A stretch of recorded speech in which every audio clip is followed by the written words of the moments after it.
যেমন মা তার তেমন মেয়ে। আজকে রেজাল্ট বেরিয়েছে, খুব খারাপ হয়েছে। মাকে একটু কাজ করে দেবো, পটিয়ে নেব, তাহলে মা আর বেশি বকবে না।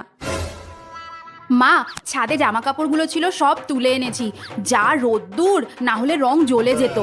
বাবা, কি হলো এর? রেখে দে, আমি ভাঁজ করে নেব।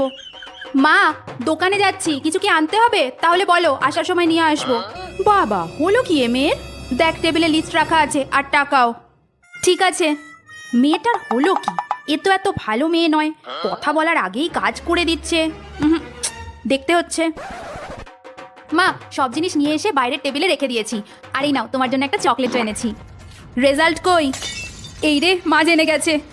মানে, ভগবান বাঁচাও। আমি দীপার মাকে ফোন করেছিলাম, বললো তোদের রেজাল্ট দিয়েছে। যেমন মেয়ে তার তেমন মা। মেয়েটা আমার স্কুল লাইফ ফেল করে রেখেছে, আর ওর মা বাড়িটাও ছাড়ছে না।